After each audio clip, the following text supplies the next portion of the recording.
Hello and welcome to Mythmakers.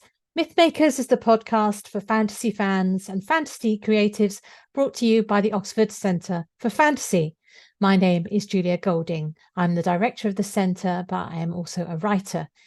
So today we are doing a podcast where we've asked our followers to send in questions. We said, ask us anything, which is always a little bit worrying when you send out a request like that. But we've had some questions sent in to us, and I'm going to spend the podcast answering them. So the first part is going to be about different fantasy questions. And the second part is about our exciting new project in Oxford at number 5 Northmoor Road. But we'll leave that to the end. So looking at the questions that were sent in, first of all, Carrie York, who is one of our most faithful social media followers, she often takes part in our readathons. So I feel I'm getting to know Carrie a little bit. She was a bit worried she didn't have a legitimate question, but she asked me if I had a favourite colour. Now, this might seem a bit of a strange question, but it is that question which is so important to children. And it makes you wonder what it is about knowing somebody's colour that is so important. And then when you think about fantasy, you think about the role of colour. The first place that I go in my head is the colours to signify the 4 different houses. So obviously you're going to be all right if you're a good red, deep red, you're a good sort and you're in Gryffindor. If you are a cool intellectual blue, then you're going to be in Ravenclaw. And if you're a slightly sort of cheerful, but maybe not so brainy yellow, you're in Hufflepuff. And there's something up with the colour green, isn't there? Because that sends you to Slytherin. So carrying on this thought process, I was thinking about the way we associate different colours with different qualities. So, for example, in Alice in Wonderland, who has become associated with the blue dress, there's something about the innocence, the springtime nature of that blue dress that means it's been picked up as a motif. Alice of her fair hair and blue dress. And going on from that, you've got Peter Rabbit with his blue coat, again signifying a sort of young, innocent character who gets caught in fiendish traps. So you can see that asking a question about colour is not simple. And there is one particular lineup on colour which is very problematic, and that's the black and the white version of this, which I think we're now trying to get away from, because though obviously there's the element of white that's being associated with a kind of purity. So I'm thinking in terms of Tolkien, you get that in the White Lady Erwin, you get that associated with Galadriel, and there you get black associated with the characters such as the Black Riders, the colours of Mordor. But obviously, because we can't escape the way language has evolved and it's become associated with skin colours, though that isn't where it starts off, I think as a fantasy writer, you have to move away from that black-white basis. And you see that people are doing that. So they often flip it. So in the Peter Jackson films, you get the baddest of the wizards, Saruman, he's associated with white. And you get clearly trying to change how we think of the way the orcs look, so that they're coming out as sort of that kind of maggot-like white. So you challenge the way that colors become associated with certain kind of characteristics. So that's a very long way round to answering what's my favorite color. And unfortunately, I'm a bit of a Slytherin. I like green.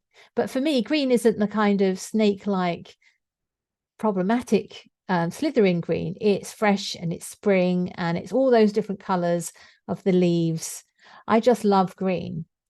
But as a sidebar, interesting, you might like to know that when I was doing a series of books with Penguin a few years ago, they had a historical flavor. So they were putting historical dresses on the front. And my main character wore a green dress because I like green. And also there's green sleeves and all sorts of other things from the period. I was told that green was not an auspicious colour. I wasn't allowed it on the front cover. I wonder why. We obviously have a problem with green. Okay, so that was a very full answer to that first question. We got another question from Adam Ban, who asks, who is my favourite character in the Silmarillion, Lord of the Rings, and The Hobbit? He said name 3, each for every book. So I think he means one for this. Yeah, I think I've got you, Adam. So doing that in reverse, who's my favourite character in The Hobbit? Well, Bilbo, obviously, because he's so funny. He is the everyman abroad. He's the one who gets a cold. He's the one who comes through. He's the hero's journey. So he is my favorite character. I love the invention of some quirky side characters like Smaug with his clever interrogation of the burglar. I mean, they're wonderful set pieces, those. And of course, Gollum, the riddles, absolutely fabulous. But in terms of my favorite, it's Bilbo. So Lord of the Rings that's really difficult. It's a bit like saying, who's your favorite child of my 3 children? Because I like different characters for different things they do. Again, I tend to find that I love Frodo because he is the one carrying the heaviest burden. And even though there's a lot of other things going on, it really is his journey that is the most important. If you take him out of it, the rest of it collapses. But I wonder, because also I love the fact that Eowyn is there. I love the Shield Maiden, the one who kills the Lord of the Nazgul. I mean, I love her being there. And also I love Aragorn, the idea of the returning king. I've got a soft spot for all of the hobbits. So that you can see, Adam, I'm really struggling because I like all the characters. But in terms of an author, let's answer it that way. I think the character I love most is actually Gollum, because I think Tolkien was one of the first to do that very clever thing of someone who has the split mind. I hesitate to call it schizophrenic because that's obviously a real mental illness with a proper diagnosis, but he has this divided personality.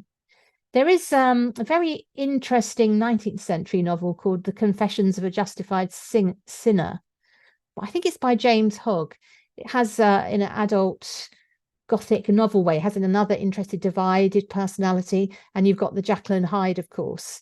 But what I love about Gollum is that he is almost redeemable. And there's something about that almost which makes him fascinating and engages the sympathy of the reader. Okay, so I'm going to say Gollum. Oh, that's really hard, though. And finally, the Silmarillion. Now, I think the Silmarillion doesn't have the same... The reason I like characters in the Silmarillion are probably because of the other things I know about them. So whenever I read it, I always look for that golden thread that is characters I love, like seeing them, the mentions of the wizards or seeing the mention of Galadriel, following it through. And I find some of the chapters in the Silmarillion really sad, desperately sad.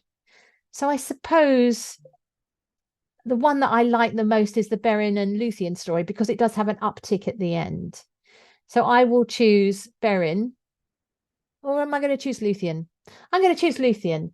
Yes, I will choose Luthien because she is, in a way, a fairy tale hero who goes on a quest to the dungeons to find her lover. She is the Orpheus in the underworld. And there's all sorts of reversals going on there. So my favourite character is Luthien in the Silmarillion. But that was really hard because I have so many favourites. So Adam, you put me through it there. And the third question that we got sent in was from Abigail Pope. And her question was, what's your fantasy preference? Is it high fantasy, urban fantasy, or children's? Just to explain those terms for people who may not immediately know what she's talking about. High fantasy is the kind of high concept things like Lord of the Rings. I suppose things like Game of Thrones would fit into that. Urban fantasy, they're the sort of, well, as the name suggests, tend to be set in a recognizable city. I've actually interviewed a few authors who write in this genre. So you've got things like the Kate Daniels series by Ilona Andrews, the Mercy Thompson series, and so on. And then, of course, children's is children's. So what is my fantasy preference? I think that I have different. So my all-time favorite, of course, it falls in the high fantasy because that's the Lord of the Rings. And I have many favorites in the children's. But I think in terms of what do I read for relaxation, I tend to veer towards urban fantasy, very often because they make me laugh.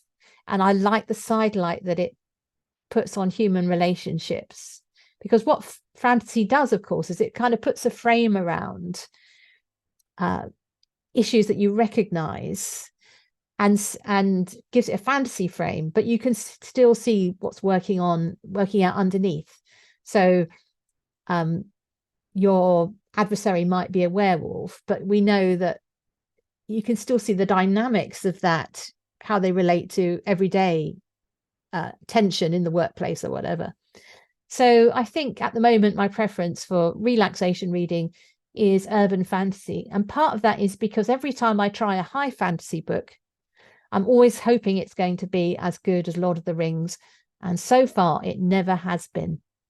So if anyone out there is listening and feels they've found a fantasy series which matches to that, let me know, because I'm always on the lookout and I will quickly shift my preference if I find something that blows my socks off in the same way as reading Lord of the Rings did when I was younger.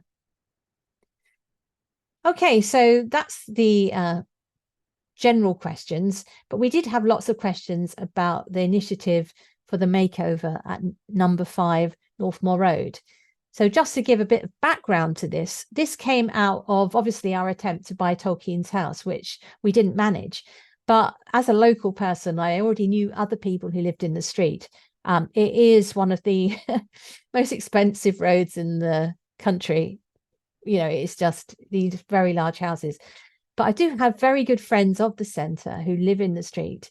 And they said, well, why not come and do the same thing, but here, just a few short distance away, so that people can come and follow their interest in Tolkien and the other Inklings from an Oxford base in the very same street as Tolkien, surrounded by things that are part of the narrative of the Tolkien world, and then carry on to do their own creative work or scholarship. So that's what we're doing. And it's a wonderful opportunity. It means that we don't own a house there. So we are guests in the house doing this so that you can come and stay close to the place where your favorite author wrote probably some of your favorite books. So the question we had from Carolyn is, does that mean if we have the house, that when we do our in-person courses, we won't be staying anymore in Oxford colleges? It depends on how many people want to come to a course. If we get small numbers, we will be in the house because we can accommodate that. If we have more people wanting to come on a course, then we'll book into some of the colleges. So, Carolyn, that can be something we can discuss if you decide to come one year. We've got a question here from I'm trying to work out how you say this. It looks like Made in Estet. You know who you are. And the question there is, will there be a little garden? There is a garden at the house, certainly the front garden, a lovely front garden. So there will be lots of leafy spaces for people staying there. And she suggests that we put in a silver and a golden tree. I certainly think we should do that in terms of a silver birch and something that has gold leaves. I think putting a silver or a gold tree in the front garden, they may not last very long. They would be melted down and turned into, well, maybe rings. Who knows? So Professor MCC, who I think is Mike, Mike says, I cannot wait to stay. And would it be possible to do a short residency to, say, work on a novel and research? We don't quite know what the pattern is of people renting. We're hoping to make it available for people coming to study for, say, like doing a master's in Oxford or coming for a study for a term. There are 6 bedrooms, so I think different bedrooms will be doing different things. It won't be like an Airbnb with people passing through every 2 or 3 days. It will be a family, a maid family, living there and sharing spaces together, and all drawn together by the fact that they love Tolkien and the Inkling. So the idea is that you share with each other, and that is part of the experience. So yes, Mike, if you've got a sabbatical, that's exactly the kind of thing that it could be used for, to come and stay for a term. So that was all the questions we had sent in so far. We always try and answer everybody's question, so do carry on talking to us on social media or directly by email, and we will get back to you with a reply. But thank you very much for listening.